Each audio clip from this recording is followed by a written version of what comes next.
Hello, everyone. How are you? It's another Friday again. We're just a few weeks away, a few hours away from Shabbos.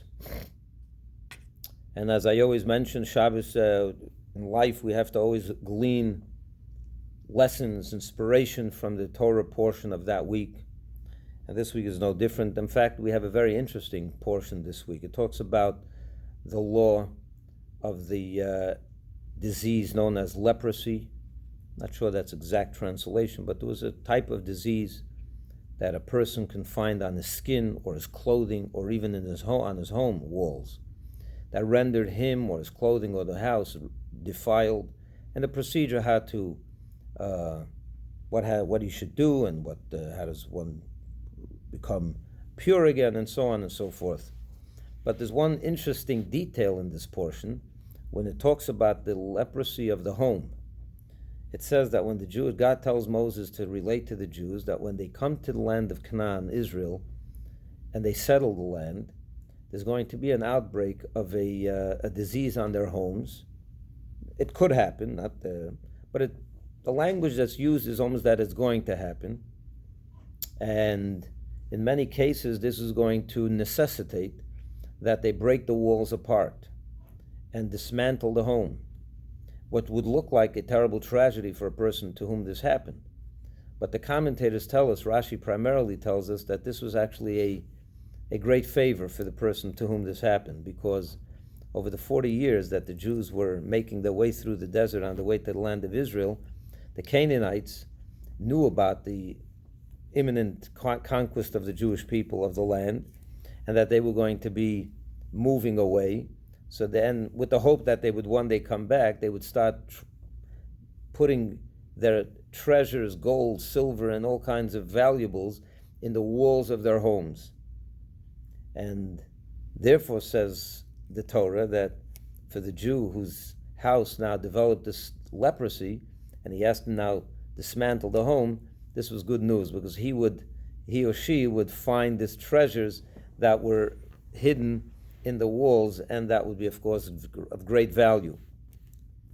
And as I was reading it, it just dawned on me that this is this is really the story of what's happening in our life right now. It is already 6 weeks or 5 weeks that the pandemic has broken out, and the disease is out there, which forced us to move into our homes most of the time, for many of us full-time. And the real question is, we see this as a terrible negative, of course, but there's always something there. There's always a little good news in everything. There's treasures in the walls of our homes, and the question is, are we finding those treasures? If you remember a few weeks ago, I mentioned to you when this all started, I said the message was that we should try to what I thought the message was, and that is that to discover that real life and real Jewish life and the Torah, the commandments, a Jew's life is really in the home. We have, for the last 100 years or maybe less or somewhere, we have moved everything from the house. For many of us, we moved from the house to other places, whether it's the synagogue or other institutions and so on, that where we find Jewish life more exciting. But the Torah here suddenly tells us, go home. And in this portion of Mitzorah, of the leprosy, and this little incident that would happen to a house, to a home of a Jew, it's what's happening to all of us. And the question is, are we finding the treasures that lie in between the walls of our homes? That treasure that we are expected to find right now, the treasure of spending time with our family, learning to appreciate the family, learning to appreciate our children, and so on and so forth. Because let's face it, life, for many of us, we live life outside the house, whether it's in our workplace, or the vacations that we go, or the restaurants we visit, or the sports arenas we go, and for entertainment, or the movie theaters, wherever. We're always looking to leave the house. When we come home to the house, we're exhausted. It's almost like, okay, that's where I put my head down on a pillow till I go out of the house to start living life again. But the message here is quite the opposite. We're in quarantine. The outbreak of the disease happened. The question is only one. Will we find the treasures that lie beneath or right between the walls of our home. And it's right there for the taking. All we have to do is think and find that treasure and appreciate it, so that when we do go out and we live life again, hopefully very soon, and we do go back to work, and we do go back to our restaurants, and we do go back to our vacations, and we do go back to our travel, etc., etc., that we should not just come home to the house to find a good, nice pillow and a bed, but to find a family, to find where real life is to be lived. The comfort of our home, the anchor of the family, the anchor of the person which is in the house. Find time to learn with your son. Find time to learn with your daughter. Find time to speak to your wife, to your spouse, to your husband, whatever it may be. Find that treasure. We're finding it right now. We have no choice. The question is, when we do have the choice, will we still see it as a treasure? I hope we do. I am confident.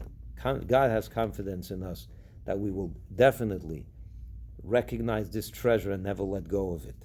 I just want to conclude that this month, today is Rosh Chodesh of the new month of Iyar, the Hebrew month of Iyar, which technically starts tonight. And Iyar is an interesting Hebrew month. There's two things I want to say about Iyar, and that is, one is, it's the month in which a terrible pandemic ended some 1900 years ago.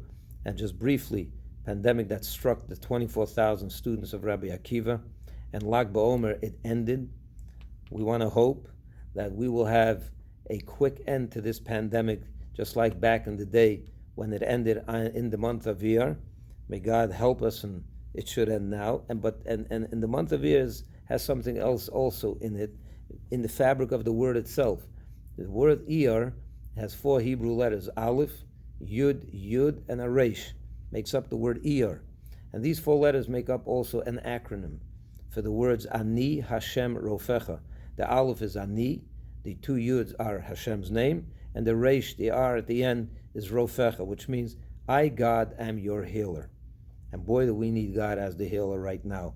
So may it be the will of God that this month, the month of Iyar, is the month that brings healing to the world, not from this doctor or that doctor. Of course, they're great agents, but ultimately from God himself, where the world is healed in a most magnificent way. And we can go back to the life that we are used to, and even better, because we will have found the treasure, and we will have learned that life is lived in the home. That's where we light our Shabbos candles. That's where we eat our Shabbos meals. That's where we keep our kosher kitchens. That's where we learn Torah with our children. That's where we provide the anchor for our families. That's where Jewish life thrives. It's not necessarily in the synagogue. It's not necessarily in the Jewish center. It's in the home. The synagogue is a great place to enhance that, to elevate, to embellish it, and so on. We go for a class, we go for prayer, but life, the Jewish life, is lived at the home. That's the treasure we hope to find in the walls of our home. And don't let it pass. Dig deep and find it. And something tells me that after 5 weeks, most of us have found it. The real challenge is, when we go back out of the house, we should never confuse where life is lived and where Judaism is experienced. Let that treasure go with you forever and ever. Good Shabbos, and may it be the month of Ani Hashem Rofecha. God will heal the world from this terrible pandemic. God bless you all, and Shabbat Shalom.